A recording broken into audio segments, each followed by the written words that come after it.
trabalho, porque, né, a psicodinâmica vai sempre ter essa perspectiva do coletivo de trabalho, e se não favorece transformar esse sofrimento psíquico que esse trabalhador está vivenciando, em função de um assédio que ele teve, em função de uma dificuldade técnica, em função das condições de trabalho, em função...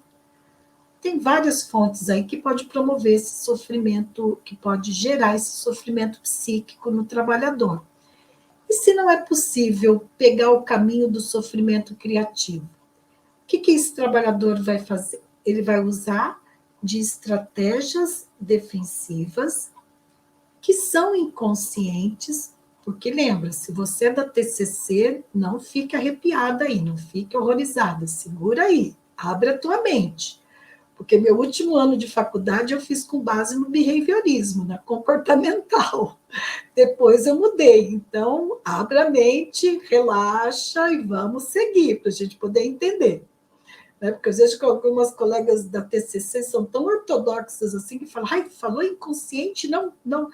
Então, pensa subliminar, que é o que Skinner fala, né? É um estímulo subliminar, ele é subliminar, então não está na tua... Né, no teu limiar, né, o estímulo. Vamos por esse lado aí, vamos lá. Então, ok, então esse sofrimento psíquico, o trabalhador está vivenciando sofrimento psíquico, e para não adoecer, tá, ele usa isso do mecanismo psíquico, né, da estrutura psíquica de cada um de nós, ele utiliza de estratégias defensivas que são inconscientes para não adoecer. E aí, essas estratégias defensivas, vou dar um exemplo para você. Digamos que esse trabalhador está vivenciando uma situação de assédio no trabalho, ok? Está sendo assediado no trabalho, ok? Ele está sendo assediado, né? Mas ele precisa daquele trabalho. Na casa dele, ele é um pai de família, né? As pessoas, ele tem 3 filhos pequenos, a esposa não pode trabalhar porque tem que cuidar dos filhos, né? E aí a única fonte de renda para ele, para garantir a sobrevivência dele e da família, é o trabalho. E a empresa, diante do assédio moral que ele está sofrendo, né, pelo líder dele, a empresa não tem um ambiente que permita ele falar sobre isso com RH, ou ele ter um apoio dos colegas, não tem esse ambiente. Vamos supondo aqui. Esse trabalhador, ele precisa do emprego. Ele não vê uma outra possibilidade de trabalho senão naquela empresa. Vamos simplificar aqui, né? Tá. E aí, o que ele faz, então? Então, ele usa de estratégia defensiva, que é inconsciente, para poder não adoecer e permanecer naquele ambiente, mesmo sendo um ambiente assediador, né? Um ambiente onde há uma violência, porque assédio é um tipo de violência no trabalho. E aí, ele vai usar, por exemplo, da negação, que é uma estratégia defensiva. Então, ele vai negar que aquilo esteja acontecendo. Se perguntarem para ele, mas escuta, né? Se de repente você, como consultora ou consultor, entra nessa empresa e vê esse trabalhador sofrendo, né, esse assédio moral, aí você fala para esse, né, você questiona esse trabalhador, escuta, mas o teu líder, né, ele está te assediando pelaquela situação que eu vi. O que você fez diante disso? Como ele vai usar de uma estratégia defensiva que é inconsciente, porque ele não quer fazer contato com isso, ele não quer lidar com essa realidade que é assédio, ok? Porque senão ele vai ter que tomar uma posição. E aí o que ele faz? Ele fala para você, não, imagina. Ele vai negar, vai usar da negação, que é uma estratégia defensiva. Imagina, é que ele é assim mesmo, o meu líder, ele faz essas brincadeiras mesmo. Aí você fala, mas você acha que é brincadeira, né? O que ele falou para você, tá? Não é brincadeira, é o jeito dele mesmo. Não se preocupa não, tá tudo bem, tal. Eu já estou acostumado, eu fico aqui trabalhando, tá tudo bem. Bom, então é uma normalidade enigmática, né? Porque como que ele consegue, esse trabalhador tá normal, entre aspas, no ambiente que é de assédio, de violência no trabalho. Ok, então a gente tem esse outro trabalhador aqui que está usando de estratégia defensiva. Mas o que, que acontece? As estratégias defensivas, elas chegam uma hora que esgotam, elas não dão conta mais, né? É como se tivesse uma represa e a água está correndo na represa e você coloca uma barreira, tá? Uma barreira ali, né? Como nessas hidrelétricas e tal, e essa água vai fazendo a pressão ali, né? Então, a estratégia defensiva, ela está segurando, né, esse sofrimento psíquico, não fazer contato, então está fazendo a pressão. Chega uma hora que essa estratégia defensiva se esgota, rompe, né? E aí que vem o adoecimento psíquico.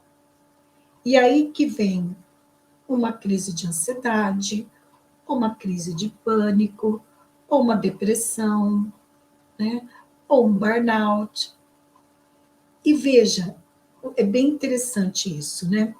Quando você pensa, então, né, nesse adoecimento psíquico, ele pode chegar num extremo do suicídio, do trabalhador cometer o suicídio. Quando ele não vê mais alternativas, ele não vê mais saída.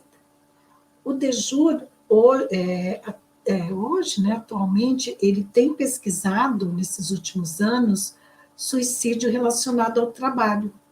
Principalmente depois que você deve ter ficado sabendo, né, que teve aquela empresa global, né, Global Telecom, lá da França, que ela era uma empresa estatal, e houve a privatização. Isso já faz, eu acho que mais de 10 anos. E nesse processo de privatização, eles queriam que muitos trabalhadores pedissem demissão. Só que eles não queriam dar demissão, né? Eles foram indenizar, tal, então eles queriam que o trabalhador pedisse a demissão. E aí os líderes começaram a fazer pressão nesses trabalhadores, né? Os gestores. E houve uma sequência de suicídios de mais de 20 trabalhadores. Isso lá na França. E em 2000 deixa eu ver se eu lembro exatamente aqui, acho que foi 2019 ou 2020, agora eu vou ficar te devendo a precisão aí, mas foi 2019 e 2020. Saiu a sentença, né, pela Justiça da França, condenando os executivos, né, como tendo sido culpados por esses suicídios. Por quê? Porque cada trabalhador que cometeu suicídio, ele deixou uma carta. E na carta ele dizia que sim, que era em função da pressão, né, de toda a violência que ele estava vivenciando no ambiente de trabalho por parte do seu gestor, do seu diretor, e que ele não suportava mais. Então, esses executivos foram condenados. E o DEJUR passa a trabalhar, então, a relação entre suicídio e trabalho. No Brasil, há casos de suicídios relacionados ao trabalho, porque diz que quando o suicídio acontece dentro do ambiente de trabalho, sim, ele tem uma relação direta com o trabalho. É muito simbólico quando o trabalhador escolhe cometer o suicídio no ambiente de trabalho, né?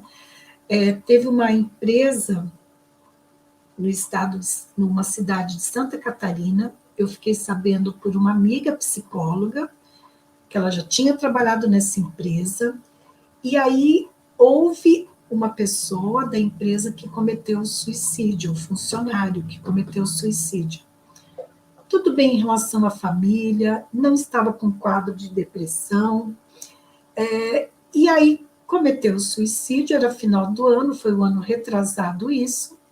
Quando esse trabalhador comete suicídio, Na semana seguinte, acho que era final de novembro, início de dezembro, a gestora do RH fala assim: vamos começar a decoração de Natal. Isso, essa minha amiga psicóloga me contando, ela não trabalha mais na empresa, mas quem trabalha lá ainda estava contando para ela. Aí, né, uma das profissionais do RH falou para o gestor: mas como assim a gente vai fazer decoração de Natal? Tem clima para a gente fazer isso? Né? O fulano acabou de cometer um suicídio, a gente não precisa olhar melhor para isso, investigar, enfim. Não, não, vida que segue, vida que segue. Então, veja, vida que segue. Essa gestora também está usando de estratégias defensivas, né? Igual esses dias, faz já umas 3 semanas, numa reunião que eu estava,